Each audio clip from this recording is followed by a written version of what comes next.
Hi guys, I hope everyone is doing well this week. Welcome to the Game Plan T1D Podcast. On this week's episode, it was my pleasure to speak with T1D All-Star Kelly Wild. Kelly is an accomplished and versatile T1D athlete, having competed and won a gold medal and world championship with the USA U18 hockey team.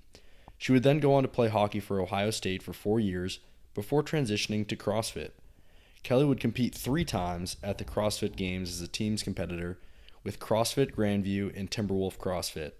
For those that don't know, CrossFit is a mind-blowingly demanding competition to find the fittest folks on the planet. After 5 years of CrossFit, Kelly has now refocused her athletic efforts on competitive weightlifting. Please enjoy my conversation with Kelly Wild.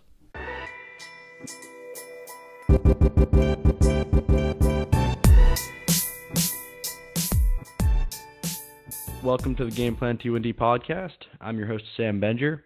On this podcast, we explore the lives of athletes living with T1D to try to uncover what it is that allows them to excel despite their diabetes.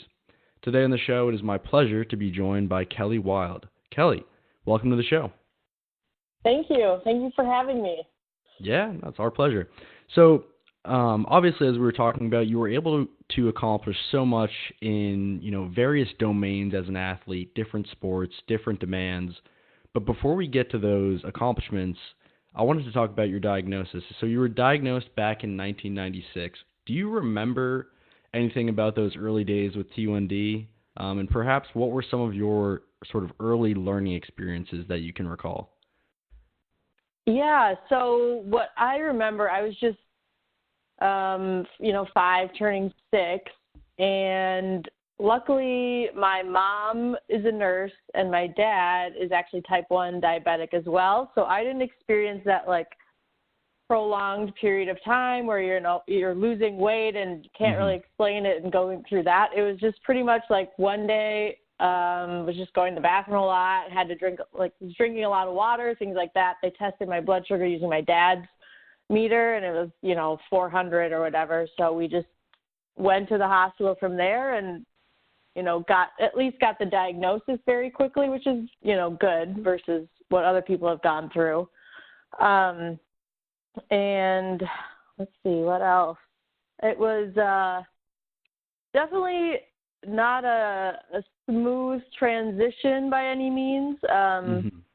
Had a lot of, highs and lows, and being so young, it's hard sending your kid off to school, and this was before, CGMs were around, so it's I was in and out of the nurse's office all the time and things like that. So that was for sure rough, but it definitely helped, my mom being a nurse, like I said, and my dad having gone through the diabetes experience as well for a couple of years. It's interesting though, he was diagnosed with type 1 when he was around 27 years old, so he didn't experience it as a kid. So I think it was kind of a learning experience for all of us, and just kind of trial and error as we went. Yeah, no, it's very interesting. It's a number of people I've talked to either have siblings or parents with T1D, which to my knowledge, we don't know whether it's genetic or what necessarily, if there is genetic implications to it, but it's odd that from at least my small sample size amongst the athletes on this podcast, a few of them have had that sort of similar circumstance, but it sounds like in terms of the sport network with your immediate family, you kind of had, the perfect situation with your mom being a nurse, your dad having had experiences with T1D as well. So, similarly to you, I was diagnosed at age 5 and was able to sort of grow up with T1D. It wasn't diagnosed in high school or college where we had parts of our lifestyle sort of already established. Do you think it was sort of a blessing in disguise to be diagnosed at such a young age and to sort of grow up with the disease? I think so. Just because at this point, it's I've known that's all I've known growing up with it, versus my sister, who is now 33, she was diagnosed with type 1 diabetes just a couple years ago. And so, it's a huge shift for her, spending 30 years, as a non-diabetic, but seeing my dad and myself deal with it, and then having to switch over to, okay, now I need to count carbs, figure out my diet, just really dial everything in like that. So I think, from age 5 on, it's all we've known, myself and for you as well. So I think it just, it definitely makes it easier now because we can't look back and be like, oh, remember when we could just eat pizza and be fine. True. It's just like, pizza's always been the enemy for us. Yeah. So yeah, I think it's just been a smoother process for us just because it's, from what feels like from day one, we've been, trying to manage it. So absolutely. Yeah. I think it's somewhat of a blessing in disguise. Absolutely. Yeah. You mentioned we can't look back on the, those glory days of having milkshakes, eating candy and eating pizza, because, yeah, never really had that opportunity. But so it's interesting at the same time you're, learning to cope with this very challenging chronic disease, you're also developing, into quite an athlete. So when did you first realize that competing athletically was going to be something that you were very passionate about? And as you were growing up, was it always specifically hockey that sort of interested you? Yeah, so let's see. I'm the youngest of 5 in my family, and everyone in my family was big into sports, especially in my extended family. My dad's side was really big into sports. So from pretty much age 5, I was involved. Well, I started off in gymnastics, actually, because my older sisters did gymnastics, and did that for a couple of years. Once the diabetes diagnosis came through, it was around the time where they wanted to, the coaches at the gymnastics gym wanted to put me on their, level 5 travel team, which would mean I'm going away for gymnastics meets and, spending weekends without my parents. And so they're like, well, that's not going to fly with this diagnosis. So they put me into hockey and soccer, and my dad just coached me through that pretty much through high school in both hockey and soccer, so he could keep an eye on me. But it was from a young age. I just definitely fell in love with hockey. I kind of treated soccer as I got older as a way to condition for hockey. Okay. So hockey was always my love, and like my grandpa, he played hockey at the University of Minnesota, and he was an Olympian in hockey. And eventually everyone in my family played hockey at some point. So, and growing up in Minnesota, it's kind of what you do. And I don't know, for whatever reason, I just was super competitive right out of the gates and had a pretty good knack for hockey. So, yeah, just as I got better and better, I just loved it more. And yeah, I don't know. It was from a young age. I knew I wanted to just keep rolling with hockey for as long as I could.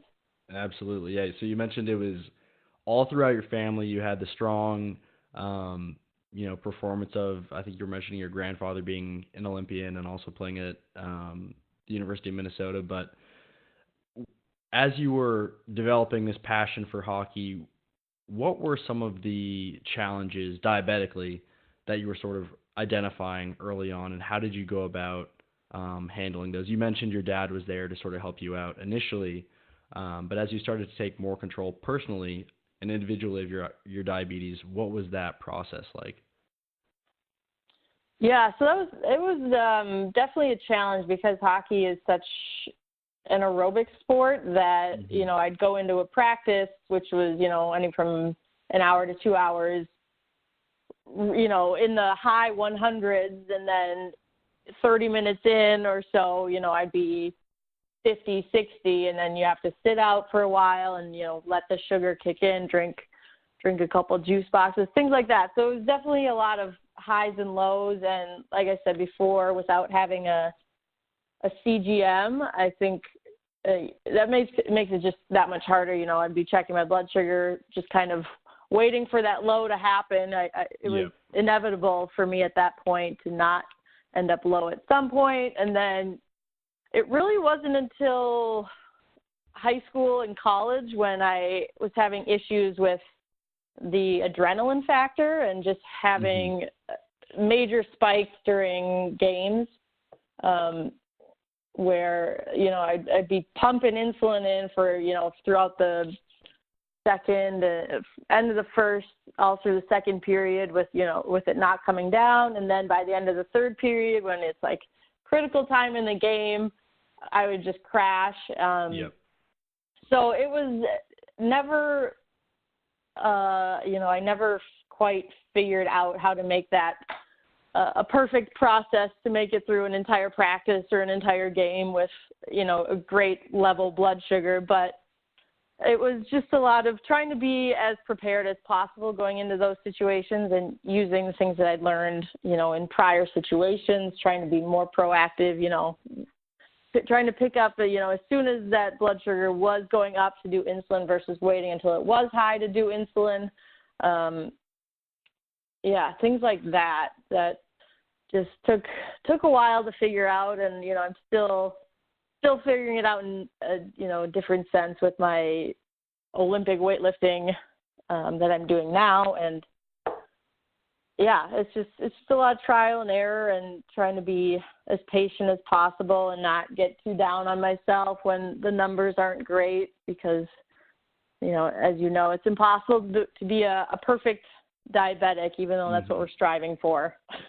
Absolutely. Yeah, I think the adrenaline factor is something that we talk all the time about on this podcast, and it feels like, at least in my own experience, each game day is different, and you try to bring in as much predictability as you can with diet and, all the little pregame rituals that you may have, but, you may spike to 250 one day, or you might spike to 400 the next, and it's all about trying to be as consistent as possible with our response to those events that is going to enable us to perform at the highest level. And it certainly sounds like through the process of trial and error that you were able to do that. You would go on to earn a chance to represent the United States on one of the national hockey teams. Walk us through the work that it took to get there to sort of earn that opportunity, what that competition was like, and also the results, because it sounds like you guys were able to have some great success as a team. Yeah, so that was an awesome, kind of like just an awesome experience. Very unique situation. It was through a multi-level tryout process to have the option to try out for the team. So it was a couple weekends of trying out to go to this national camp, and then that national camp was a week or two of practices and games against all the other best players throughout the country. And the first year that I went to that camp was the year they announced that there would be an under 18 U.S. U.S. national team and a world championships. And so, let's see, after that, they picked, a preliminary roster of roughly, I think, 25 of us. And I made that cut. I had a really good camp that week. I think we just they worked us so hard that my blood sugars just didn't have a chance to really, spike too much. Yeah. It's like you can bounce back from being low pretty quickly, I think, during games, but coming down from a high blood sugar, it's like your game's pretty much shot. At least that was my experience. And so I had a really good camp that week, didn't let my adrenaline, or at least the stress, or I didn't let myself get too excited. I think that really helped keep my adrenaline down. Just kind of treated it like, okay, we're just practicing, just relax. And so we did a couple rounds then after making the team. We did a couple rounds against the Canadian national team, like a couple weekends of scrimmaging and things like that. And then more people got cut, and we did a couple rounds of that and ended up, making that team. And we went out to Calgary for about 2 weeks for the World Championships. And I think we went 5 or 6-0 and, played Canada in the gold medal game. We were in Canada. The place was sold out, and just, it was an environment I had not played in before. Nerves were definitely high. And blood sugar was definitely high as well because of it. Yep. So I can't say I played, my most flawless hockey, but, managed to somewhat keep it under control. And just, I did the best that I could with what I was working with. And yeah, we pulled out a victory, and yeah, so it's cool to say I was a world champion, especially in ice hockey, which is, my favorite sport for sure. And so, yeah, it was, and that kind of jump-started the process of transitioning into collegiate hockey, because after that I went and played 4 years at Ohio State. And it just, going through that process of, like, playing with, highly competitive athletes and, fighting for ice time and things like that, and having to really work hard versus, coming out of high school, I was, one of the better athletes. And so if I had a bad shift, what are the coaches going to do? They're still going to play me. Whereas there was just more on the line, more pressure. And it was cool to see how I managed that pressure and was able to, at least I feel like I was able to step up and perform well under more pressure. So that made the transition to collegiate hockey a lot easier. And a couple of the Canadian girls that I played against ended up on my team, so I always gave them a hard time about beating them. So yeah, that was kind of the process of playing with Team USA, which is pretty awesome. So obviously throughout this whole process, as you mentioned, you really have to stand out. And I really got that vibe through you speaking through what it was like to earn a spot on that U.S. national team. What do you feel? And obviously you have the mental toughness that I think comes with being a diabetic, but what do you feel? What was the style of play that allowed you to stand out so much from the people around you? That's a good question. So I think the way that I at least made myself stand out is my speed. I'm very fast on the ice. I'm 5'1" in terms of height, and as a defenseman in hockey, that is definitely not ideal. Okay. Most teams like their defensemen, closer to 6 feet than 5 feet. And also I was just very, very gritty, very scrappy, like not afraid to go up against those bigger girls who had, 30 pounds on me and things like that. Love it. I just didn't play with fear, was not hesitant at all. I like to jump up into the play and be kind of like an offensive-minded defenseman, and, tried to be a little flashy at times and just crash in the net and causing chaos out there. And I think that's reflected in the fact that I led my collegiate team in penalty minutes, my junior and senior years, probably much to my parents' disappointment.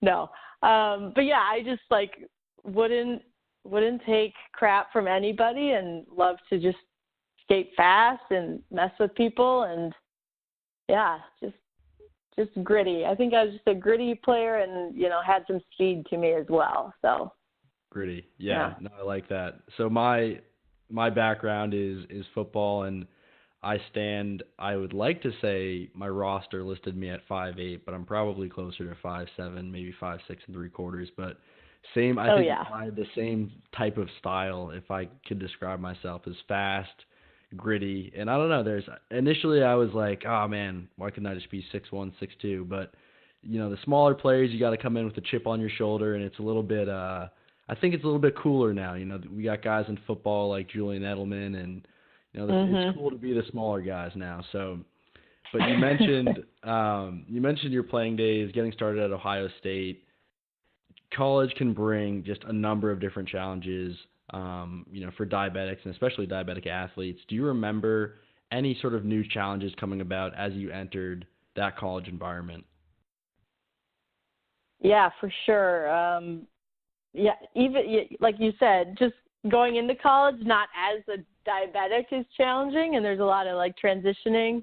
But as a diabetic athlete, there was a whole lot to get used to really quick. I definitely remember our first 2 weeks on campus, as a hockey team, we're going through like those, conditioning weeks where they see what we've done all summer pretty much and just put us through the ringer.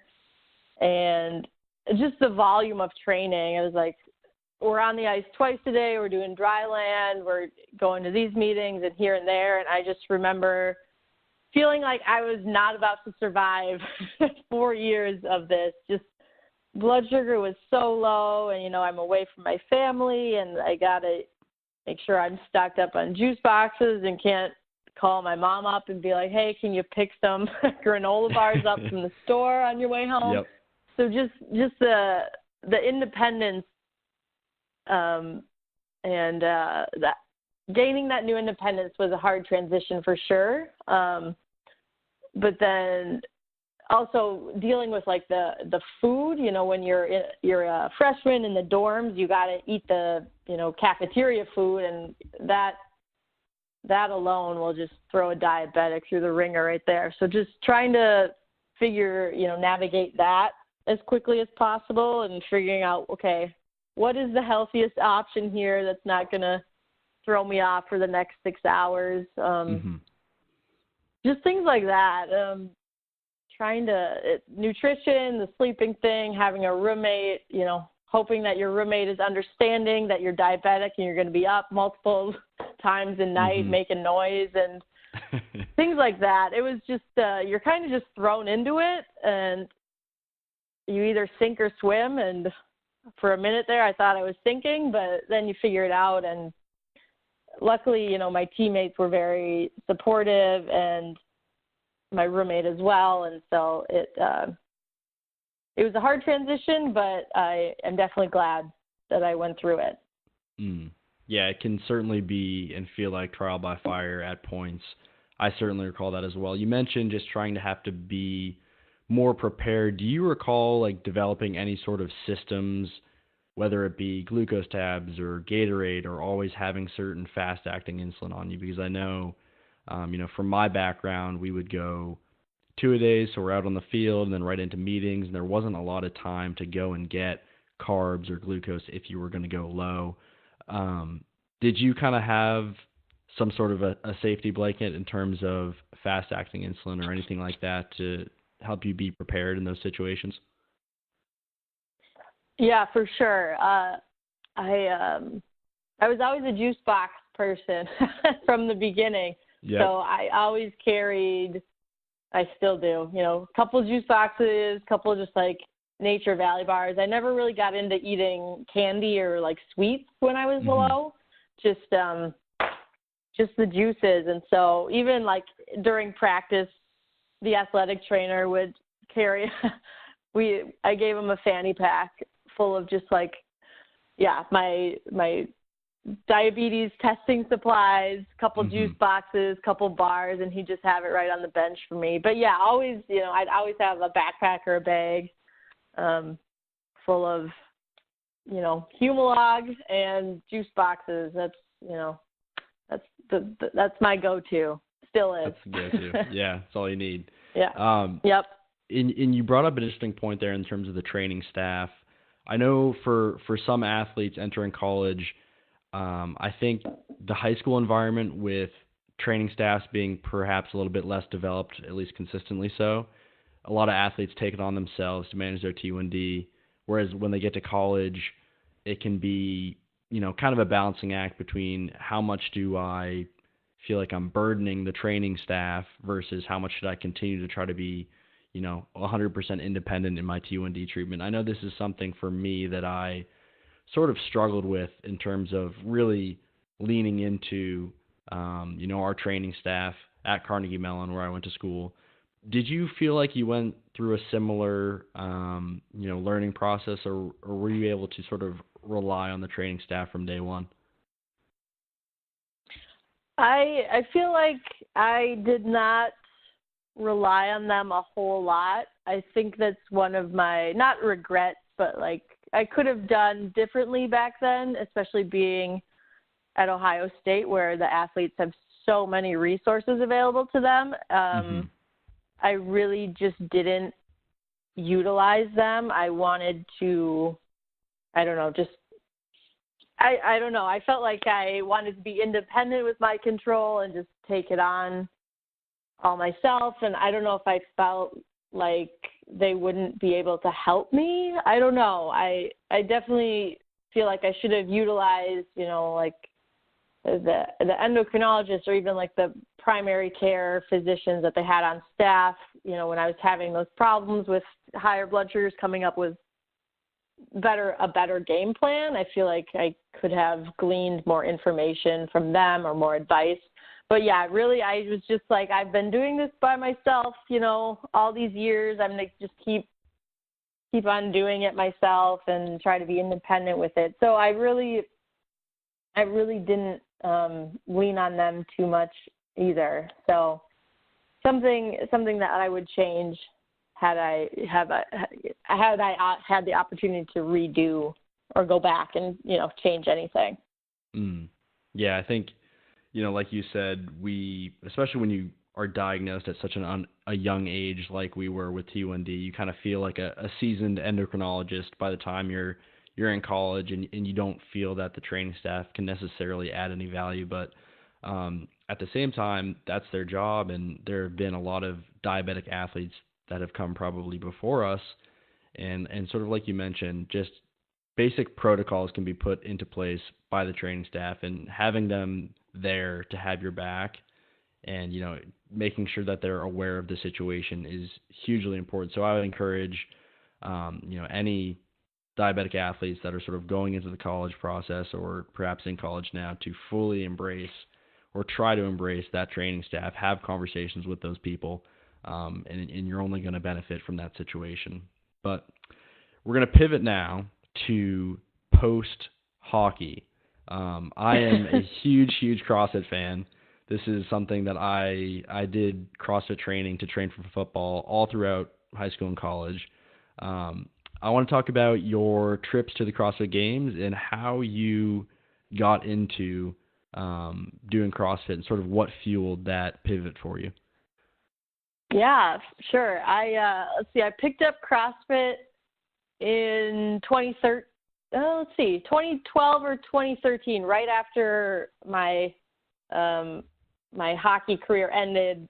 After my 4 years at Ohio State, I needed something to stay active, but I wasn't the type to just, go to the gym, hop on the treadmill and just to run. I needed something more objective and more disciplined, and I liked the group atmosphere that CrossFit offered So, my first CrossFit session, I went with my friend's mom, who she was like, I think you'd really like it. And I was just like, yeah, sure. I like working out. I'll go see what this is all about. I hadn't heard, really anything about it, and was just instantly hooked, because there's such a competitive, for better or worse, there's a competitive atmosphere in CrossFit, and, you're timing yourself, and you've got these objective measures of, with the weightlifting and the numbers and everything. So I was instantly hooked and, went back to Columbus. I took a 5th year at Ohio State, did a little victory lap, and found an awesome CrossFit gym in Columbus, Ohio, CrossFit Grandview, and just started training there. I feel like I did a couple days a week of doing 2-a-days, and that first year, I was probably just a couple months in, they put me on their regional team. And so that regionals, I think it was 2013. Yeah, 2013. That was my first experience with a CrossFit competition in the, would have been the Central East regional. So, once I, had a taste of competing at regionals, we didn't qualify for the games that year. I was like, this is it. This is definitely my new sport after hockey. And so, ended up moving back to Minnesota. And in 2014 was, again, super lucky to find an amazing gym in St. Paul, Timberwolf CrossFit. And we put together a kind of like a ragtag group of people. And that was the year our first year qualifying for the CrossFit Games. So 2014 was my first year. None of us had been before. We didn't really know what we were getting ourselves into, and ended up taking fourth at the games that year. So we were pretty pumped about that. And then in, 2015, 2015, we missed qualifying. We went to regionals. We missed qualifying by a couple spots. And I think that was the year that they started making the super regions. So it was North Central combined with the Central East, which I think is one of the best regions, in my unbiased opinion, of course, is one of the best regions in the world. So we didn't qualify that year, but in 2016 and 2017, we put some pretty solid teams together and qualified. 2016, we finished 29th at the games. And then in 2017, we bounced back and took 8th. So had 2 years of competing out in California in the games in Carson. And then 2017 was the first year in Madison. So it was cool to be both, in the California CrossFit Games and then as well out in Wisconsin. So three different times went to the games on a team. And it was in 2014, I think that was what really drove me to get a CGM was once we qualified for the games. I was, you're used to Dave Castro not really telling you what your workouts are going to be, how long they're going to be, things like that. And as a diabetic, that makes you literally start sweating and panic. Are we going to be out here for an hour? Are we going to be done in 10 minutes?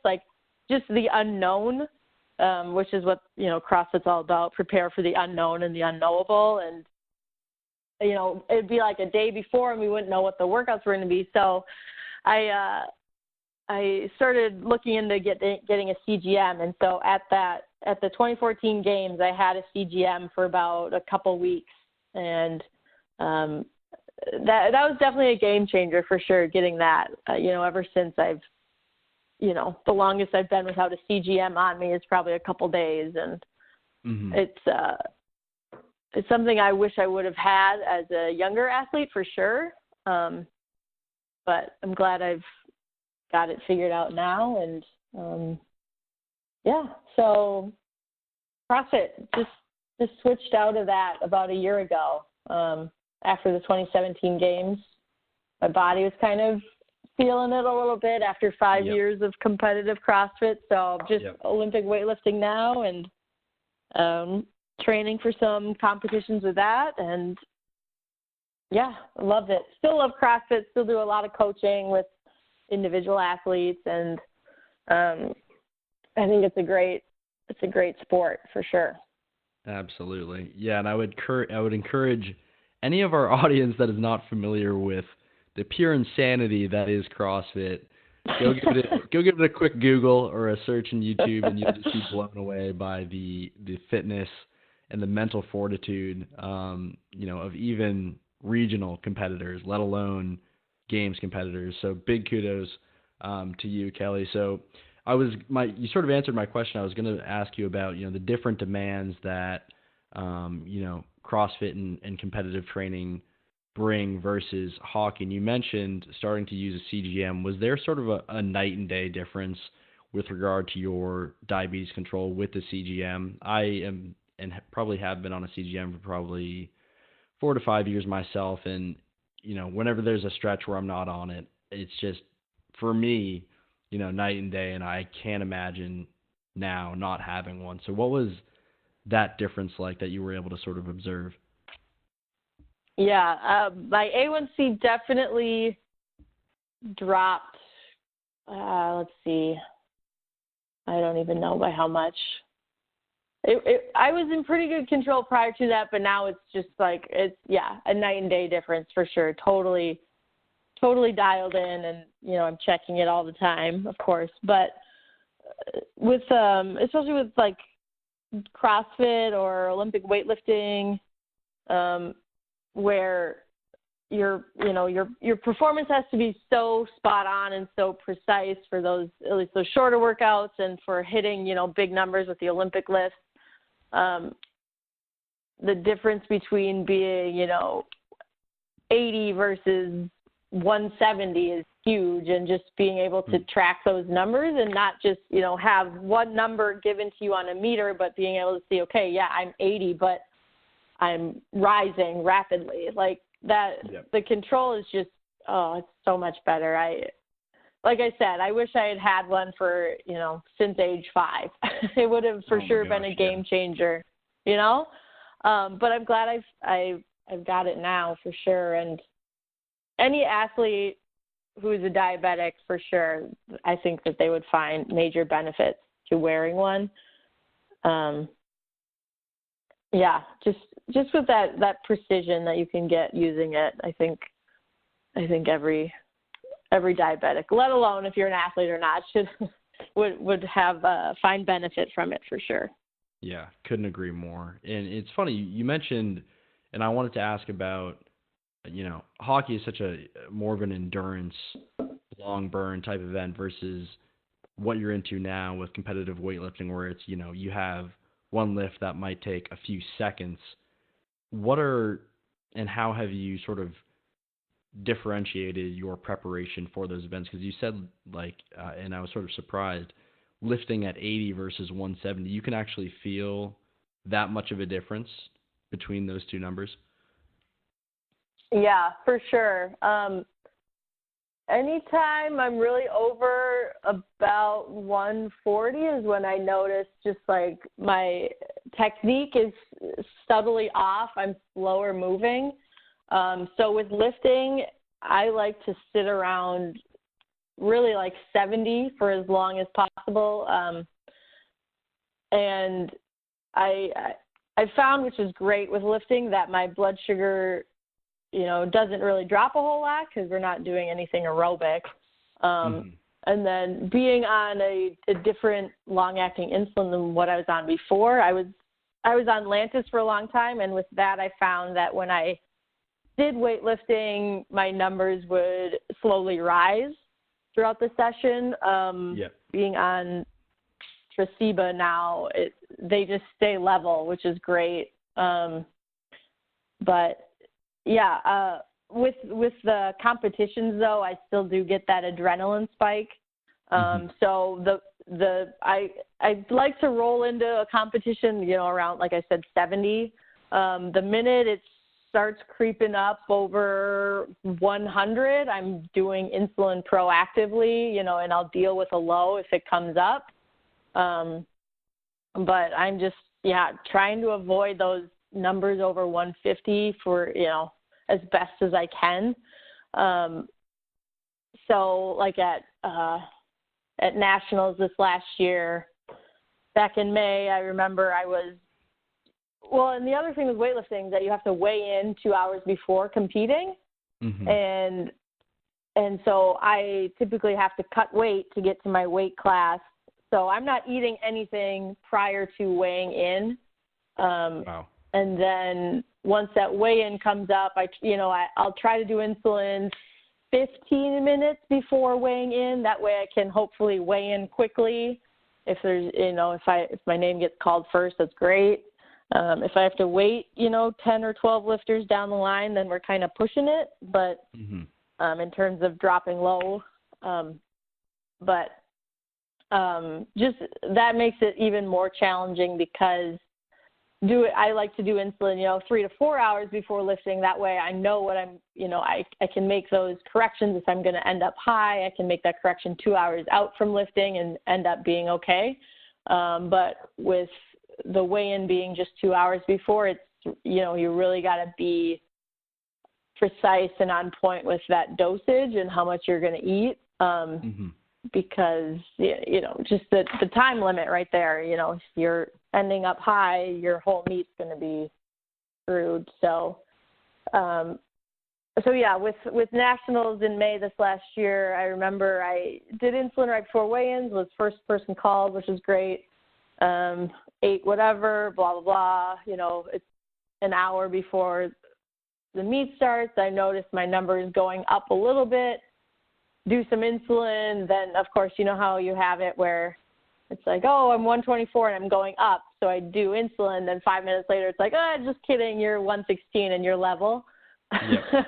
So ended up being, I waited a little bit, but then I was like, nope, I can't chance it. So then I ended up super low, right, as I'm warming up to go out on the platform, I'm just stuffing my face with juice and bananas and things like that. And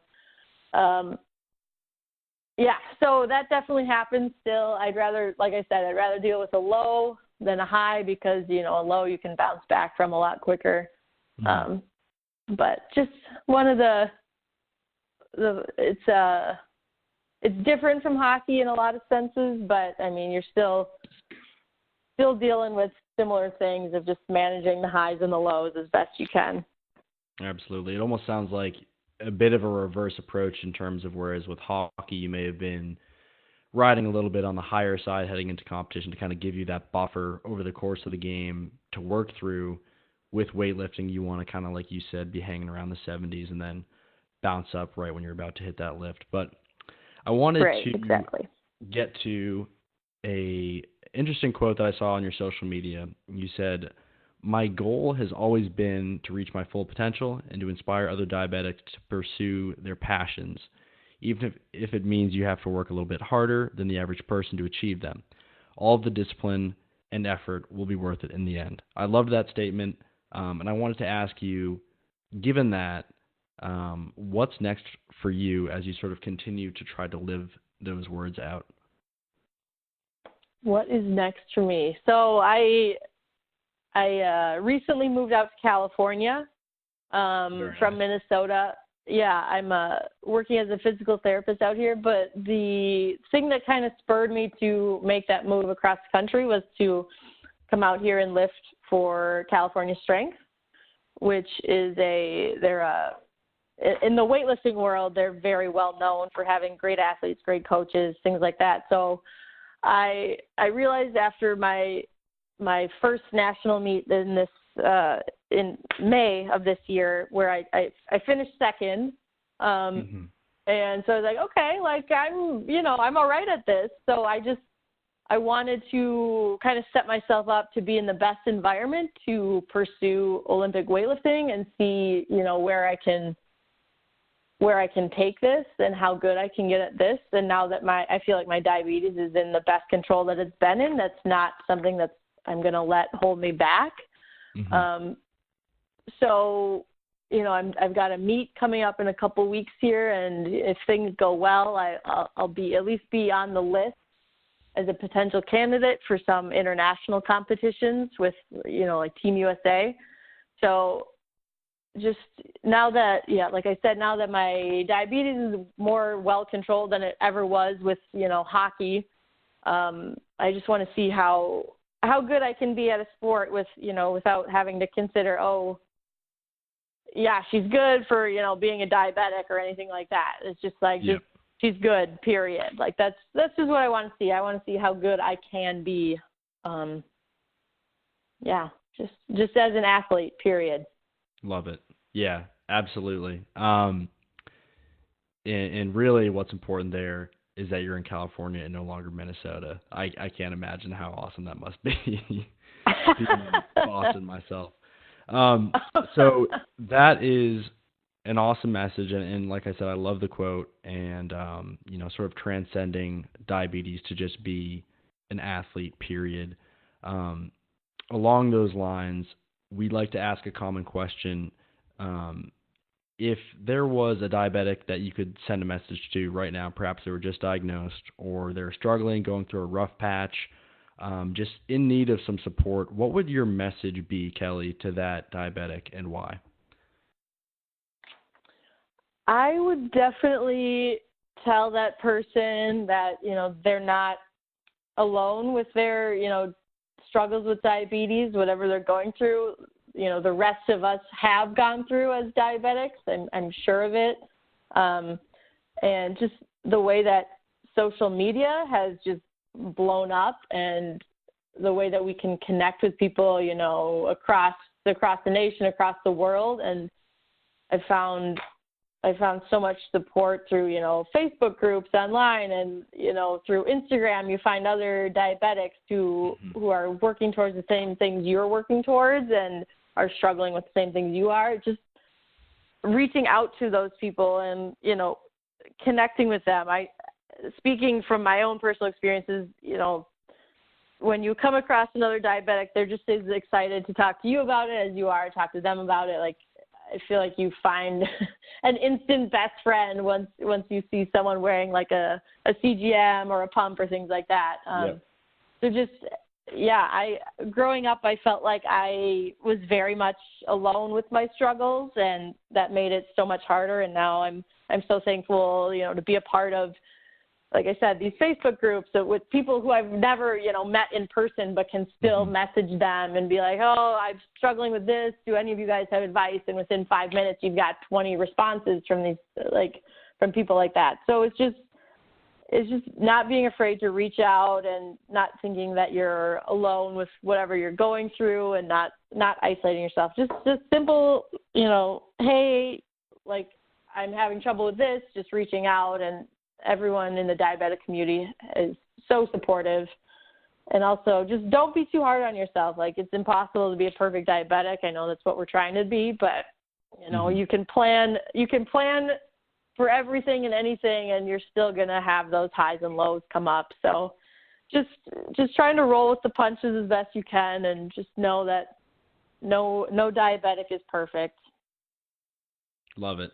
Absolutely love the message. Yeah, I think the diabetic community, and sort of realizing, the potential of this community, and sort of finding a lot of different cool relationships, especially through social media myself, is just, it goes to show that this community wants to help people that are struggling, wants to help fellow diabetics. And it's just such a cool opportunity to have some of those relationships. So I couldn't agree with you more there, Kelly. Thank you so much for coming on the podcast. Anything else you want to cover before we sign off here?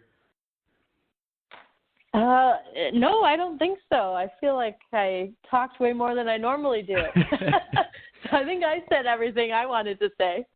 Awesome. All right. Well, Kelly, thank you again so much for coming on, and really appreciate all of the wise words of advice for the T1D community. Yes, of course. And thank you again for having me. It was really a pleasure. I am Kelly Wild. I have type 1 diabetes, and I have a game plan.